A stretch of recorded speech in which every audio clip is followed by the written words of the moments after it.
L'inflation ne vous ment pas, c'est la façon dont elle est calculée qui le fait. Et ce changement, il n'est pas accidentel. Il a été décidé dans le plus grand secret au cours des années 90, modifiant fondamentalement la réalité économique que nous vivons. Le chiffre officiel que l'on vous donne est un mirage, une construction statistique conçue pour dissimuler la véritable érosion de votre pouvoir d'achat. Imaginez que les règles du jeu aient été changées sans que personne ne vous prévienne, juste pour que les arbitres puissent affirmer que vous gagnez même quand vous perdez terrain chaque jour. Pendant des décennies, le calcul de l'inflation était relativement simple, brutalement honnête. On prenait un panier de biens et de services que consomme un ménage moyen et on observait comment son prix évoluait d'une année sur l'autre. Si ce panier coûtait 100 € l'année dernière et 103 € cette année, alors l'inflation était de 3%. C'était un reflet direct de ce que vous ressentiez dans votre portefeuille en allant faire vos courses, en payant votre loyer ou en remplissant votre réservoir. C'était un baromètre simple, brutalement efficace, qui permettait à chacun de comprendre la vraie valeur de son travail et de ses économies. Mais cette simplicité, cette transparence, devenait problématique pour ceux qui manipulent les leviers du pouvoir monétaire. Une inflation élevée était un signal d'alarme clair, une exigence de salaires plus élevés, de meilleures pensions et un contrôle plus strict sur les dépenses publiques. C'était une mesure qui menaçait le statu quo. Alors, vers le milieu des années 90, au cœur des institutions financières et économiques les plus puissantes du monde, une discussion a émergé. Une conversation discrète, presque inaudible pour le grand public, sur la nécessité de moderniser cette mesure. Le mot « moderniser » est toujours un euphémisme élégant quand il s'agit de redéfinir la réalité. Ce n'était pas un ajustement technique mineur, non. C'était une réinvention fondamentale, un tour de passe-passe statistique qui allait avoir des répercussions sismiques sur chaque ménage, chaque retraité, chaque jeune travailleur. Le Bureau de la statistique des États-Unis, sous l'égide du rapport Boskin, a été l'épicentre de cette transformation. Et, comme une onde de choc, cette nouvelle méthodologie s'est propagée à travers le monde, adoptée par les institutions européennes et nationales, y compris les nôtres. Les changements ont été subtils en apparence, mais dévastateurs en réalité. Ils ont introduit des concepts comme l'ajustement hédonique et l'effet de substitution, des termes savants pour des mécanismes qui vident votre poche. Commençons par l'ajustement hédonique. C'est une idée qui semble innocente. Si un produit s'améliore, même si son prix reste le même ou augmente, on considère qu'il vous offre plus de qualité ou de satisfaction. Donc, l'inflation sur ce produit est artificiellement réduite ou même annulée. Prenez votre téléphone portable. Chaque nouvelle génération est plus performante, non ? Plus rapide, de meilleures photos, plus de mémoire. Les statisticiens disent « Ah, le prix a augmenté, mais la qualité aussi. Donc, l'inflation réelle sur ce smartphone est en fait beaucoup plus basse, voire négative. » C'est comme si votre boulanger, parce qu'il utilise une nouvelle farine, décidait que son pain, même vendu au même prix, valait désormais moins en termes d'inflation. Votre pouvoir d'achat, lui, ne voit pas la différence. Votre compte en banque ne gagne pas d'argent parce que votre téléphone prend de plus belles photos. Mais selon les chiffres officiels, vous êtes plus riche. C'est une illusion d'optique, un subterfuge statistique qui permet de sous-estimer massivement l'augmentation des prix des biens technologiques, des voitures, des appareils électroménagers, tous ces objets qui représentent une part non négligeable de votre budget. Puis il y a l'effet de substitution. C'est l'argument qui dit que si le prix du bœuf augmente, vous allez naturellement acheter du poulet, n'est-ce pas ? C'est le bon sens, me direz-vous.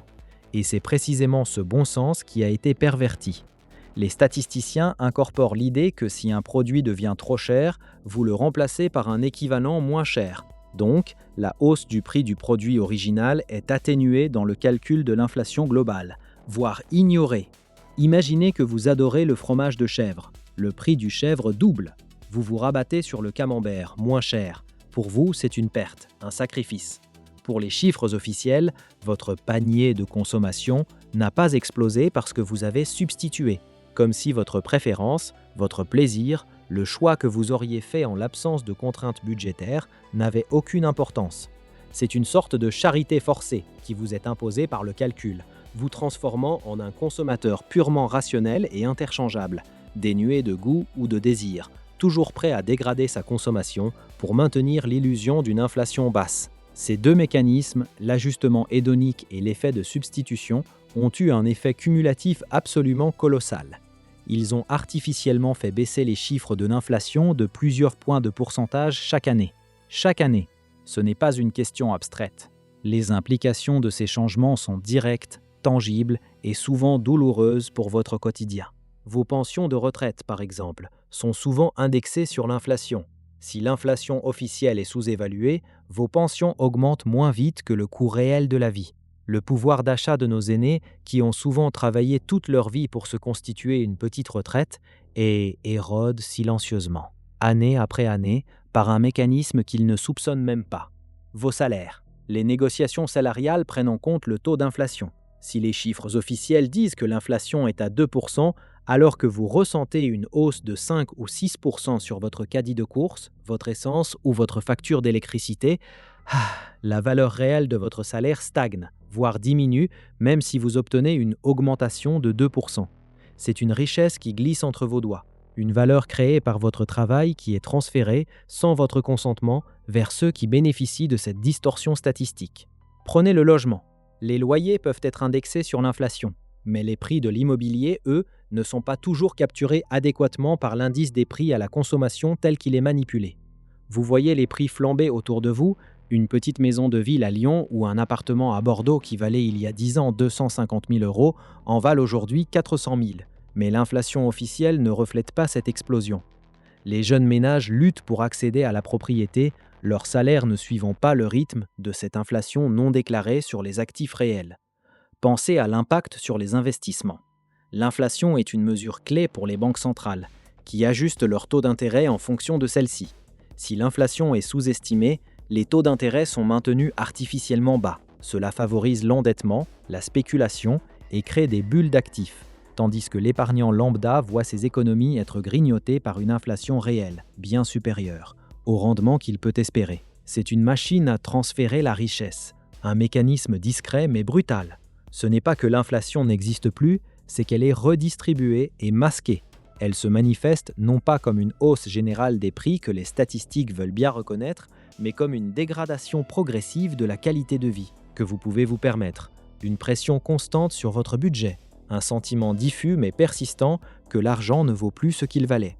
Lorsque vous achetez moins de viande rouge, non pas par choix, mais parce que le prix vous y contraint, ou lorsque vous devez vous contenter d'un modèle d'appareil électroménager moins cher, moins performant, parce que le haut de gamme est devenu inabordable, vous subissez les conséquences directes de cette méthode de calcul. La réalité, c'est que l'inflation est bien plus élevée que ce que les chiffres officiels ne le laissent entendre, peut-être même du triple, et ce de manière constante depuis 3 décennies. C'est la différence entre ce que vous avez et ce que vous croyez avoir.